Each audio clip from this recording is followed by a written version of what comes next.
Hello, you're listening to a preview of a premium episode of Blocked and Reported. This is a Pride Month. Pride Munch. Well, actually, that ties into some of the stuff we discussed. We talk about offensive ? Ads, offensive ? Pride displays at schools, and this big legal brouhaha between Patagonia and Pattie Gonia. So if you want to hear this in its entirety, go to Blocked and Reported and become a premium subscriber. I hope you enjoy the preview in the meantime.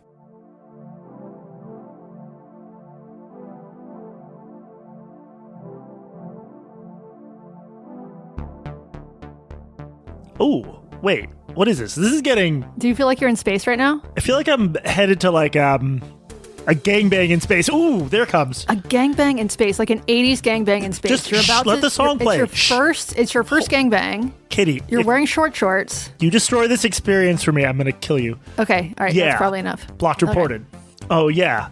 Are you fading it out? Yeah. What did you just have me listen to? What is that? Okay, so this is our new theme song. Yes, people love it when we change the song. No, it's not. Mm-hmm. But a couple weeks ago, you asked people to manufacture new theme songs for us using AI. You demanded. I didn't demand it, but I did something very stupid in retrospect, which is, I was like, make a song for us on Suno, which is like very low effort. You encourage people to contribute to the drought. To the slop. By using 2 tablespoons of water to the slop drought. Yes, so this is a theme song cover by a listener named Jeff. He emailed us this morning and he said, in response to your AI theme song, I offer you a human-created cover of the original theme, 100% done by me, not mixed properly, but directly from the Barpod diaspora. Hope you enjoy gay 80s synth sounds. I do. Wait, did that just turn me gay? That was gay? You're not fashionable enough to be gay. Isn't there a subtype of gay who doesn't dress well? Yes, there is. What are they called? Cargos. Podcasters. You're gonna include a link to the whole thing in our show notes, right? Because I like the start of that. There's no link. What do you mean there's no link? There's no link. You're going to I'm saying you're going to provide people. Where am I going to upload it to? I don't. Google Drive? We don't have permission for that. Well, shouldn't we ask him for it? I mean, you can ask him, but before there's a riot, I have learned my lesson. We will not be replacing our theme song with this gay 80s synth sounds. Although it would be appropriate for Pride. Sounds like an Italian beach song, sort of. And Jesse, before we started recording this, I told you we were going to play this for our theme song today. Why don't you just tell the people what you told me? I forgot that premium episodes have the theme music at the beginning. You didn't forget. You said it's a Primo episode, and I said yeah, and you said they don't play the theme song, which I think used to be the case. It was the case for like a year or two, maybe 3, but we have way more than that. We have been playing the theme song on the Primo episodes for like 2 years at least. 2 years? Maybe 3. They really fly by, don't they? You have never listened to one of our Primo episodes, have you? I've never heard our show. I could be editing your voice out entirely. You could not even be in these episodes and you would have no idea. You could just be, at this point, inserting stuff I never said with AI, like 11 Labs. I could. Yeah. I'm going to That could explain why so many people on Blue Sky are mad at me and I never understand what they're mad about. Right. It's not you. It's me and my Jesse bot. Thank you to listener Jeff. He says it's human. What do you think? Do you believe him? It is human. It's hard to tell. I do believe hard him, to tell. All right, Jesse. It is Pride Month in the USA. And so to honor our gay and lesbian forefathers, our foresisters, our foreskins, we've got today a few stories about, gay shit. We've got some butt stuff, some school pride. We've got some trademark law, which is obviously the most homosexual of all legal disciplines. But before we get to that, I have a bit of a follow-up from some of our prior episodes. So first off, during our last free episode, I mentioned that a few of the teams playing in the World Cup in Seattle this month are Qatar. Wait, what are we saying now? Qatar. I forgot again. Qatar, Egypt, and Iran. And during Pride Month. But what I didn't realize until Jessica the 80s Baby mentioned it is that there is an official Pride match in Seattle. It's June 26th at Lumen Field. And the teams that were chosen at random to play the official Pride March are Egypt and Iran. That's great. Is it great? It will not surprise you that neither Egypt nor Iran, both countries where homosexuality is extremely frowned upon, and in fact in Iran is punishable by the death penalty, they are not happy about this, and both countries wrote letters to FIFA complaining about it. But Seattle ain't budging, And I think the only way to prevent complete disaster here is to try to blend traditions. So you're saying like do the official Pride match, but as compromise, do an execution at halftime on the field? Exactly. Okay. I was thinking you get a bunch of queer kinksters, like people who are really into BDSM, real plain play psychos. Before the match, they do a little rainbow parade in the stadium. They shake it, they flaunt it, they twerk it, they wave their flag around, they show hole if they must. And then at halftime, I was going to say they beat the shit out of each other. Public execution seems going a little far, but they use chains, they use whips, there's blood play. Totally consensual and culturally inclusive. Just a thought. I was with recently at a lovely little dinner party type thing with a Generation X, a media gay. Am I allowed to say that word? A media gay? Yes, I believe so. I don't think that's a slur. He's a media gay whose thoughts on these matters, and he has all the bona fides you'd expect of someone who grew up and got into media in times and places where it was hard to be openly gay. And he's sort of in the Andrew Sullivan tradition, roughly. And he was just sort of venting about, this goes back to stuff you've talked about what the American rights groups did after gay marriage was legalized and what they chose to focus on. Mm-hmm. And he was just like, there's a lot of places where it's still very illegal and dangerous to be gay and where you could do a lot of good with the proper sort of advocacy. And I guess the way I would finish that thought is instead they've seemed to spend a lot of time and energy like attacking liberal journalists, for example, just to take an example at random, not something I've come across. So what I'm hearing you say is that this media gay who will go unmentioned, that he thinks that we should colonize, say, Saudi Arabia. Yes, he was calling for an invasion of Saudi Arabia to change their laws on homosexuality. I mean, that is why we're in Iran right now. Is it? I don't know. I keep losing track.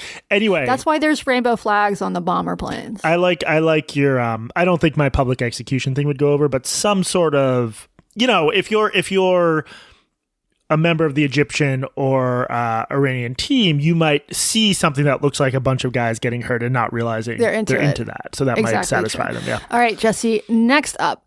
A few weeks back, we did an episode about two sapphic establishments that were imploding, Marsh's in Philadelphia and the Pearl in Denver. Very fun episode. Go back and listen to that one if you haven't. And during the show, I was talking about why lesbian bars fail so often compared to gay bars. There are reportedly under 40 lesbian bars in the entire country at this point. That's according to the Lesbian Bar Project, which tracks this. In comparison, there are over 700 gay bars, so massive difference. And after that episode aired, I got a text from professional homosexual Dan Savage, and he said, it's not... Also a media guy. Yes. Not Gen X. He's actually a boomer. Is he? Yeah, he's like the youngest boomer. I feel like I view him as sort of ageless and immortal, but that's just me. Yeah, I can see that.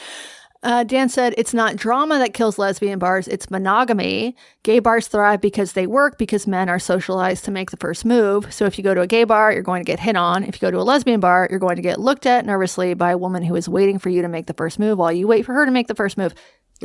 Also the market for just casual sex among men is so much higher. Yeah. And a bar that's version of what he's saying. Both things absolutely true, or at least like this used to be how it was when I went to dyke bars. It's like middle school, everyone waiting for the local Shane to show up and make the first move. What's a Shane? Oh, a Shane is a character from the L Word.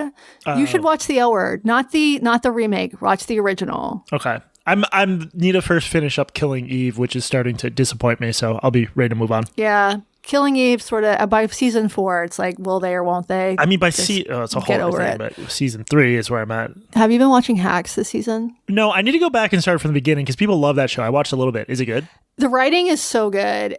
It's so good. I mean, the main character, Hannah Einbeiner, is annoying. And people continue to tell me that I look like her, which I find very insulting. I'm not a ginger. But yes, I absolutely adore the writing in this show. But back to Dan. So it's been a long time since I was in the bar scene, and maybe some things have changed. So young dykes write in to tell me if things are different. But I think Dan is onto something here. Although I would also guess it's not just socialization that makes gay men more likely than women to make the first move. It's testosterone. Dan continued, because going to gay bars actually works, it results in gay men having gay sex, men keep going, and our bars thrive. Because going to lesbian bars doesn't work, it doesn't result in lesbians having lesbian sex, women stop going, and your bars close. Well, the other part there is even if a lesbian bar works by finding you a long-term partner, then you're less likely to go out to bars. Exactly. It's sort of like with dating. Like if dating apps work too well, they'll constantly have a diminishing pool. Yeah, and that was the tagline for one of the, maybe Bumble or Hinge or one of them. Maybe like it'll be your last dating app or whatever. Yeah, your last dating app. And yeah, I think as lesbians couple up in age, we tend to opt out of the bar scene altogether in a way that gay men just don't as often. Like obviously plenty of gay men are homebodies, but when you go out to a gay bar, I think you're a lot more likely to see gay elders at the bars than lesbian elders. They're at home with their wives or socializing in different ways, you know, potlucks, game nights, book clubs, dogfighting, daisy chains, Eiffel Towers. It's just a different scene. Yeah. I mean, it just comes back to the, maybe this, I was going to say controversial. I think this idea is coming back that men and women are different. Yeah, you think so? Maybe it's on its way back. I think Trump outlawed saying they're not different, so now we have to say they're different. But it happens to be true. I think the best illustration for the difference between gay bars and lesbian bars. So there's a gay bar named Pony in Seattle that I used to go to every once in a while. And until someone someone printed out like my Twitter avatar and my name and put it in a urinal, I stopped going after that. Jesus. Yeah. That's really fucking creepy. Yeah. And but they had paper mache dicks all over the ceiling is decorated with paper mache dicks. They play literal porn on the TVs there. It's very hard to imagine. There's a lesbian bar in Seattle called the Wild Rose that's just a couple blocks away. Very hard to imagine the Rose putting vag up on the TVs. Like they would put women's sports up on the TVs. Yeah. But no, they're not putting porn on the TVs. Ain't happening. It ain't. Moving on. No Pride Month would be complete without controversy, and I've got a few controversies for you today. The main event today is going to be about a lawsuit, Patagonia versus Pattie Gonia. But before we get to that, as you know, there's been this move in recent years for brands to show their support for the queer community to get those gay dollars. So Pride in many cities is a sea of ads and corporate booths and some doughy bank employees marching in the parade. And this has long been a source of frustration for some of the more radical queers who like to complain that Pride is too corporate. You know, they're pinkwashing. The first Pride was a riot. Not gay as in happy, queer as in fuck you. That contingent likes to complain that come June, every other brand throws up a rainbow flag and panders for gay bucks. But with the vibe shift and the cultural turn rightward in the last couple of years, the backlash to corporate pandering has arrived in earnest, and it's not coming from radical queers, it's coming from conservatives. We saw that last year as brands like Target and Bud Light. I don't think that's new. I think it's just now it's like it feels like they have the backing from the federal government, sort of. Yeah, and they have a platform, right? So they have X. Yeah. It's no longer Twitter. They have X, and they can start these boycotts, and they're getting a lot of momentum. Like if they were doing their boycotts on Truth Social, no one would care. It wouldn't matter. Like that's not a real organizing platform. But when they have almost complete cultural dominance of this social network that still has a lot of cultural capital, brands listen. Yeah. And this is anecdotal, but I just see a lot fewer rainbow flags and logos at the moment. Brands seem nervous to be the next Bud Light. And so in light of this, it was a bit surprising to me that one brand in particular decided to go the opposite direction and really lean into Pride Month messaging ass first. So Jesse, read this post by the meal delivery kit company HelloFresh. HelloFresh with their logo with the rainbow colors. Official statement. We know eating isn't always a top priority this month. We respect that. But for those of you who are ... prepping ... we have an extensive lineup of high fiber recipes available. Happy Pride. Now, Katie, you're not really into gay culture, so I can explain this to you if that would help. Explain it. Prepping is, first of all, there's like a play on words because PrEP is sort of the HIV, not sort of, it's HIV prevention drug, right? That gay men are more likely to take. It is. It hadn't occurred to me that was punny, but yeah, I guess that's probably intentional. Partly because I keep watching a very funny SNL sketch with Bowen Yang about him being straight, where there's a PrEP joke. So I think it was silly. How does he play straight convincingly? Oh my. You have not seen Bowen straight? No, I have not seen Bowen straight. It is brilliant. Okay. And there's a sequel. Just watch them and we'll talk about it after you do. But yeah, for those of you who are prepping, prep joke, we have an extensive lineup of high fiber recipes available. High fiber. Okay, so this is a butt sex joke. Yes. It's saying you want to poop out all your poop before you have anal sex. Exactly. So they posted this on... Right? Do I have the technical terms correct? Poop out all your poop before you get bummed? I think before you get bummed. Yeah, like a British person would say bumming is more of a Britishism. Before you get arsed. Okay, so HelloFresh posted this on Instagram, and there it went over well. So let's read the top comments. This is what happens when this is what happens when a brand trusts its marketing team. Excellent work.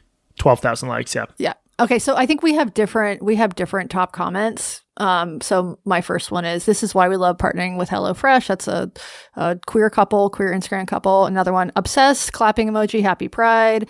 Next one, immediately renew subscription, rainbow flag emoji. Wait, tell me if you get this one. That's one of my tops. What are we doing?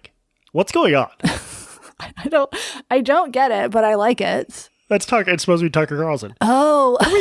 What are we doing? That's really good. What's going on? That's really And then good. HelloFresh responds to that, we're prepping. Nice. That's good. Someone asked for a discount, and HelloFresh says, use code BOTTOMSUP for a Pride Month discount.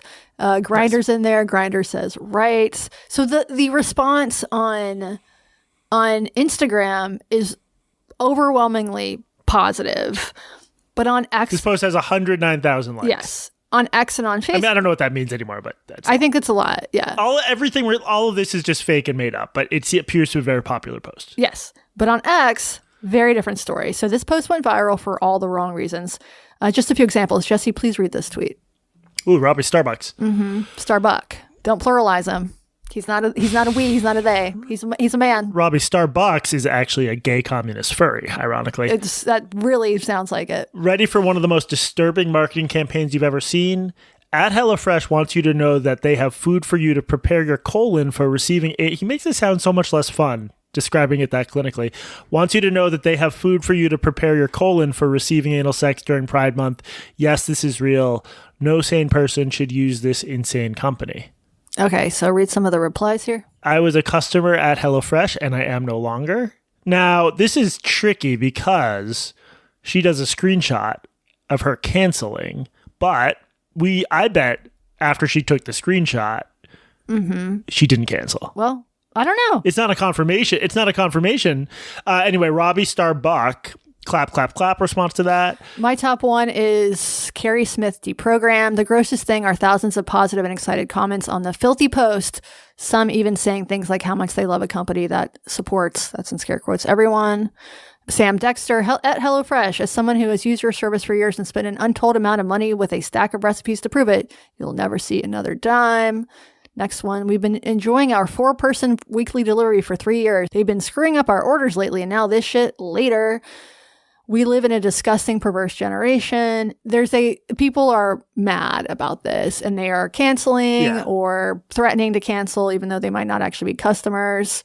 People do not like this. People on X don't like this. People on Instagram love it. People on X. Yeah. Exactly. This is a classic example of context collapse. So the message landed well in the intended venue, but it caused the shit fit when it jumped platforms. I don't think it's context collapse. It's just a message geared at one group of people and a different That's what context collapse is. No, context collapse is when you only get a crimped version of something said. You don't see the full context from which it was extracted. I'm going to look this up. Nerd. Dana Boyd, context collapse. Wait, why Dana Boyd? She coined the term. Oh, I didn't know that. Context collapse, a term coined by internet researcher Dana Boyd, refers to the flattening of multiple distinct diverse audiences into a single combined audience in digital space. That doesn't really answer the question. Anyway, the point... Well, or maybe it doesn't really apply because we're talking about two different platforms. Also, Dana Boyd does that... This is going to be mean. The lowercase thing. I'm sorry. It's annoying. I'm sorry. For all I know, Dana Boyd is a genius, but we get it. You're really intellectual and cool. That's so cool that you don't listen to society.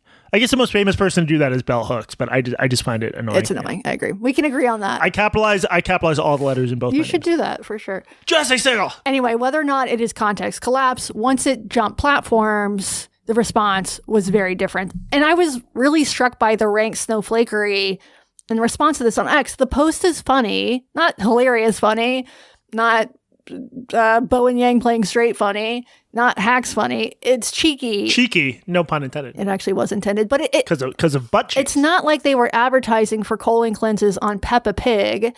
And one of my central complaints about the contemporary queer culture is how humorless and scoldy it is. And here's something actually somewhat funny and irreverent. And I'm so sick of conservatives replicating the same outrage behavior that they have whined about for years when it came from the woke left. It's so fragile. They're so offended, butthurt by this silly post. But I wanted to check my instincts on this. So I asked someone who's more conservative than I am, but whose judgment I trust. That's Brad Palumbo. I emailed him and he said, 2 things are true at once. The right-wing backlash to the ad is overblown, but secondly, the ad itself is inappropriate. We would all find it strange if Factor Meals posted a public social media Valentine's Day ad that referenced feeding your wife pineapple for oral sex. Wait, what? Pineapple? Have you never heard this? This is a gay guy is now teaching me things about straight sex. Well, pineapple's supposed to do what? Like make it taste, but it's supposed to improve the taste of ejaculate. Then why would you feed your wife pineapple? Yeah, I guess that wouldn't make any sense. It'd be feeding your husband pineapple. Well, you're assuming the wife doesn't have a penis. Brad obviously doesn't understand how it works. Right. That one I would have got that. If a wife was feeding her husband pineapple. Or maybe But maybe it works both ways. I don't know. It could work both ways. Or maybe it doesn't work at all and it's completely an urban myth. Back to Brad. And I actually think that the gays or allies who run the marketing for HelloFresh are doing significantly more harm than good. The self-hypersexualization of gay people is a net negative for gay acceptance, I suspect. So I'm not a fan of the post, and I agree with a lot of the criticisms. At the same time, it's not the end of the world or worth a boycott over. I disagree. I think it's the end of the world. Every time I just get tired, y'all, because I think every element of this is like, okay, it's a clever ad. You're not like a kid, someone below age isn't going to get the ad. Yeah. I also I don't know, as I get older and more cantankerous, I'm a little bit more sympathetic to slightly more conservative types. Or I'm just use you for fucking meal delivery. I don't need your thoughts on this. But from the company's point of view, if they're marketing to a young, urban, money-having audience, that's a pretty queer-friendly audience. Yeah, the ad is tasteless. I agree with that. But I'm fine with it being tasteless. I'm not upset by this. I can't imagine getting... You're not going to cancel over this. I honestly can't imagine either be like, oh my God, that's so cool. This is a company that gets me. Yes, they're trying to take your money. Yes. They're trying to get your money. And I can't imagine being conservative and getting that mad about this. Yeah, but I do think Factor, which by the way is owned by the same parent company as HelloFresh, they should do a sort of anti-pride ad campaign for low-fiber diets, like the all-cheese diet for men who want their assholes as dammed up as humanly possible. They could call it the Hoover Plan. I like that a lot. Now, that made me curious who owns HelloFresh, because all of these... It's a German company that owns a bunch of them. Hitler Co.? I think it's called HelloFresh Co., but close. It's all that's what the H stands for. GmbH. This is all bullshit. None of this means anything. That's my view. So one last thing on this. So this morning, Jessica, the 80s baby, sent me this. Click that link. Blue Apron had a chance to absorb the fallout from HelloFresh, but they blew it. Oh my God, this is going to be a Blue Apron try-hard. Yeah. Oh no. Blue Apron. So it's a screenshot of Blue Apron from Instagram. Yeah, and then they have their own logo with the it's not a rainbow flag. It's cooler because it's the full spectrum of light. It's a cooler version of the flag in my view. Official statement. It's a prism. We know that for some, eating is a top priority this month. We respect that. And while eating out can be exciting, there's something to be said for diving headfirst into a satisfying box at home. Happy Pride to everyone who appreciates a good box. Now, I know what happened here. I bet you anything. People on Instagram were like, this is dumb. You're trying to draft off the attention from the other posts. I think this is a slightly cleverer one because it's it's actually more subtle. Let's check the comments. And I think people probably got this, but eating out, diving headfirst, satisfying box. I think people got it. Well, no, our listeners mostly haven't had sex, so I'm trying to help them out. Box means vagina. Comments first, Blue Apron, Happy Pride, comment box, and we'll DM you how you can eat yours. First one, did someone steal HelloFresh's marketing idea? It's nice to see a company still celebrating Pride. Then third one, just cancel my subscription. Okay. Oh, yeah. Well. So this one not going over quite so well. It's all very hard to say what it means for one of these ideas to succeed because everyone is so desperate for attention or just to get 15 seconds worth of online discourse, even if it's a win for Blue Apron or for HelloFresh if a bunch of perceived social conservatives are freaking out at them. I don't know, or maybe a big chunk of their market is actually just normie conservatives. I don't know. I mean, I think it really depends, because like, you remember we did the episode over Cracker Barrel when Robbie Starbuck, I can't even remember what he was mad about. They changed they like took the slave off the logo. They did capitulate. Cracker Barrel did capitulate in that case. Bud Light did. Target did. These outrage campaigns do have the power to change these companies' direction. I don't know if this one will work, but they do seemingly have some power. Okay, so that's an example of what seems to me like clearly misplaced outrage from the woke right. There's a more serious example I want to run by you. So there's a conservative commentator in the Seattle area named Brandy Cruz. She used to be on one of the local TV stations. She went independent a few years ago. Now she does like video podcast stuff. And she's always leaned right, but she's gotten more and more overtly partisan in the last few years. So she's rallied against trans girls and girls sports. She's stumped for Trump, that kind of thing. It's sort of the Megyn Kelly arc. She is less scary than Megyn Kelly.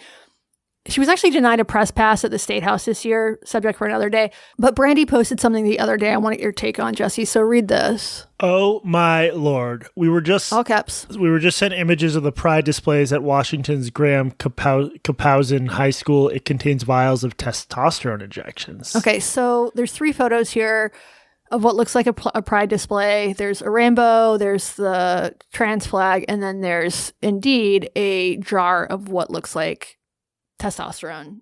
I find that weird.